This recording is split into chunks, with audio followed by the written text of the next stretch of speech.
আপনি কি খেয়াল করেছেন গত 2 বছর ধরে 16ই ডিসেম্বর জাতীয় প্যারেড গ্রাউন্ডে কোনো সামরিক কুচকাওয়াজ অনুষ্ঠিত হচ্ছে না, অথচ ডিসেম্বরের প্রথম সপ্তাহ থেকেই বাংলাদেশে শুরু হয় বিজয় দিবস উদযাপনের প্রস্তুতি। প্রতি বছর 16ই ডিসেম্বর রাষ্ট্রীয় কর্মসূচির গুরুত্বপূর্ণ অংশ হিসেবে কুচকাওয়াজ অনুষ্ঠিত হয়ে থাকে। স্বাভাবিকভাবে আপনার মনে প্রশ্ন আসছে, তাহলে এখন কেন হচ্ছে না? চলুন জানার চেষ্টা করি।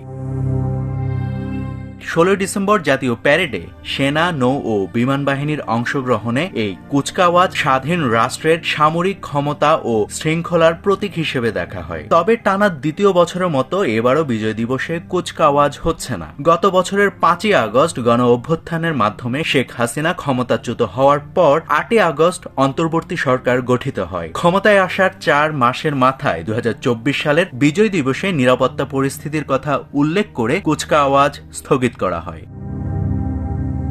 এক বছর পর 2025 সালেও একই সিদ্ধান্ত বহাল থাকছে। গত 19শে নভেম্বর স্বরাষ্ট্র উপদেষ্টা জাহাঙ্গীর আলম চৌধুরী সংবাদ সম্মেলনে জানান, বিজয় দিবস ঘিরে অস্থিরতার আশঙ্কা নেই এবং কর্মসূচি আগের চেয়ে বেশি থাকবে। তবে তিনি স্পষ্ট করে বলেন, এবারও প্যারেড কর্মসূচি হবে না। একই সঙ্গে জেলা ও উপজেলা পর্যায়েও কুচকাওয়াজ না হওয়ার কথা জানানো হয়। পরে 5ই ডিসেম্বর প্রধান উপদেষ্টার প্রেস সচিব শফিকুল আলম জানান, কুচকাওয়াজ বন্ধ করার পেছনে কোনো বিশেষ কারণ নেই। তার ভাষ্য অনুযায়ী প্রয়োজনীয় প্রস্তুতির সময় পাওয়া যায়নি। তিনি বলেন, গত বছরের আগস্টের পর থেকে দেশের আইন শৃঙ্খলার রক্ষায় প্রায় 60 থেকে 70 হাজার সেনা সদস্য মাঠে দায়িত্ব পালন করছে। ফলে কুচকাওয়াজের মতো বড় আয়োজনের প্রস্তুতি নেওয়া সম্ভব হয়নি। তবে এই ব্যাখ্যা নিয়ে প্রশ্ন তুলেছেন রাজনৈতিক বিশ্লেষকরা। তাদের মতে বিজয় দিবসের কুচকাওয়াজ কেবল একটি অনুষ্ঠান নয়, এটি রাষ্ট্রীয় রেওয়াজ ও সামরিক ঐতিহ্যের অংশ।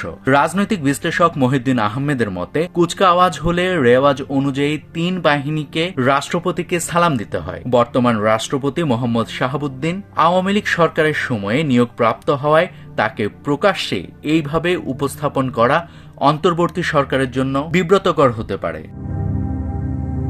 অন্যদিকে ঢাকা বিশ্ববিদ্যালয়ের অধ্যাপক জোবাইদা নাসরিনও মনে করেন, কুচকাওয়াজ বন্ধ রাখার বিষয়ে সরকারকে স্পষ্ট ব্যাখ্যা দেওয়া উচিত। তার মতে, মেলা বা সাংস্কৃতিক আয়োজন দিয়ে কুচকাওয়াজের ঐতিহাসিক ও প্রতীকী গুরুত্ব প্রতিস্থাপন করা সম্ভব নয়। কারণ কুচকাওয়াজের মধ্য দিয়েই দীর্ঘদিন ধরেই মুক্তিযুদ্ধের গৌরব, শৃঙ্খলা ও রাষ্ট্রীয় ক্ষমতার প্রকাশ ঘটেছে।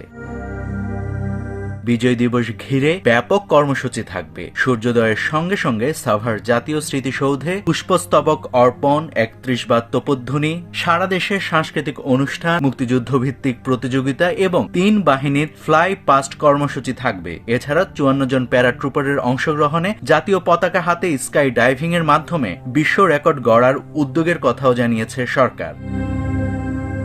সব মিলিয়ে বিজয় দিবসের কুচকাওয়াজ বন্ধ থাকলেও রাষ্ট্রীয় উদযাপন চলবে। তবে কুচকাওয়াজ না হওয়ার সিদ্ধান্তের পিছনে প্রকৃত কারণ কি, তা নিয়ে বিতর্ক ও প্রশ্ন থেকেই যাচ্ছে। নাভিদ হাসান, সোনালী নিউজ।